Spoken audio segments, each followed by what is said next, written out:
Hi, this is John again, the owner and developer of VectorDecks. In my previous 8 tutorials, I went over and showed you how you can enhance VectorDecks yourself by installing your own rail components. We went over step by step on how you can add these example parts to the VectorDecks optional menus. Now let's test it out and see how this all works. Each time we inserted any of these new custom objects into VectorDecks, we've been saving the files as a VectorDecks 10 template. So what I'm going to do here is open a new, and make sure you've selected VectorDecks 10. Click OK. And now we're in a blank document, and we should have all those different parts that we created available to us. I'm going to draw in here a real quick sun deck. Just a basic sun deck, nothing fancy. I'm going to walk you through this real quick. I just created the frame. I'll throw a beam in here. And now, before I put the rails, I want to know where the steps are going to be. So I'm going to go ahead and put the step over here. Now we can go ahead and draw some rails.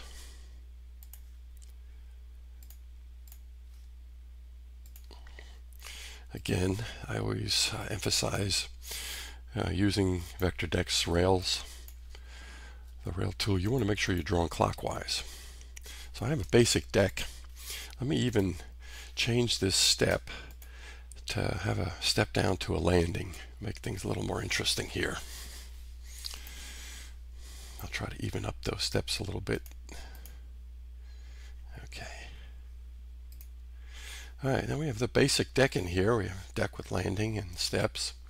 Now before we turn this into 3D, I'm going to go into the Sundeck frame and select that Sundeck rail settings and click on that Use Rail Objects.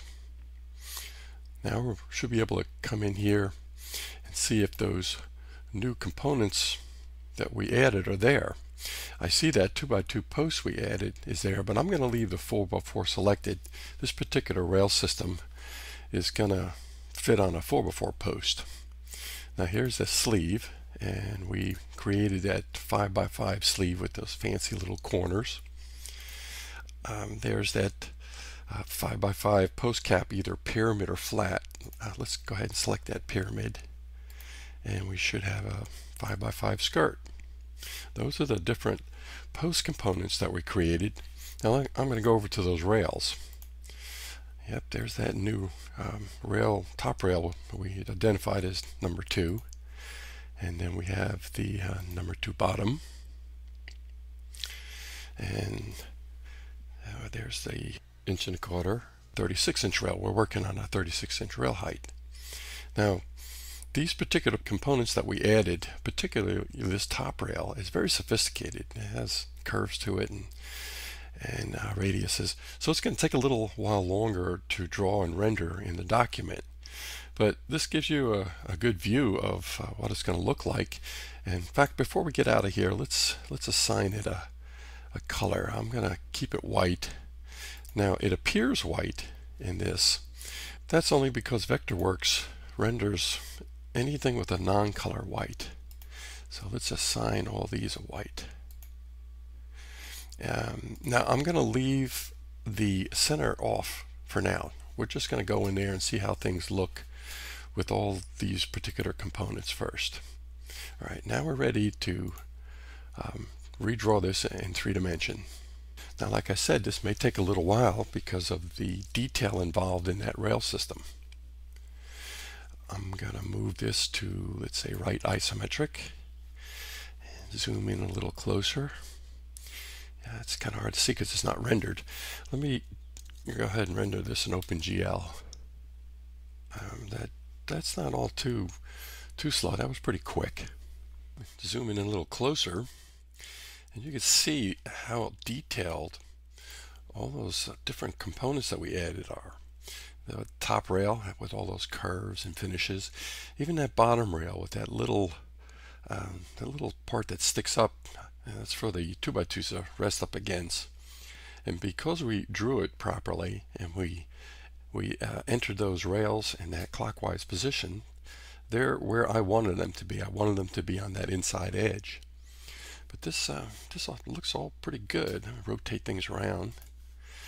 As you see, even on the step, everything is there. All the different components of the rail are now the new custom-made ones that I made. And obviously any custom-made ones that you make, you can apply, because they're now all available to you right there within the VectorDecks menus.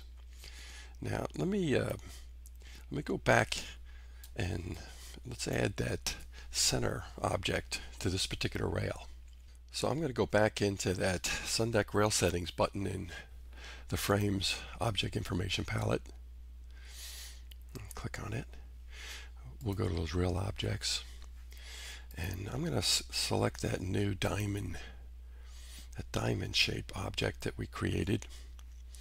And I'm going to click on Rail Centers, and I'm going to, for now, let's leave them in all rail centers. I'm going to click OK.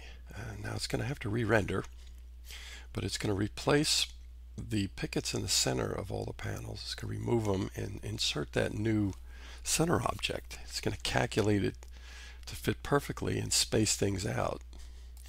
Zoom in close here and you'll see. So there's that new rail object that we created, and like I said, it removes the pickets and it makes sure these openings are what we specified in during the creation process of this center panel. Now that was pretty easy. That's not that difficult. I was able to create this deck in seconds, as you saw, with very detailed new custom-made railing parts to VectorDecks, and you'll have use with them. As long as you saved it in the template, you always have it available to you. Now this was just one set of examples that we were able to do and create those particular rail components. But as you see through this process, there's really no limit on how many different kind of styles you can have in there. My intention is to contact all the major railing and decking supply companies and get their approval and get their specifications, and I'm going to try to create a whole library of different rail components that you don't have to create your own, that I'm going to have them already available to you within that VectorDecks template. And as I get these approvals, I'll be creating those particular rail styles with their specs, and I'm going to be emailing all my VectorDecks license users a link where they can download them free of charge and add it to their existing VectorDecks templates. My full intention is to be able to provide all my VectorDecks users every possible rail option, every possible color and texture that I can get approval with.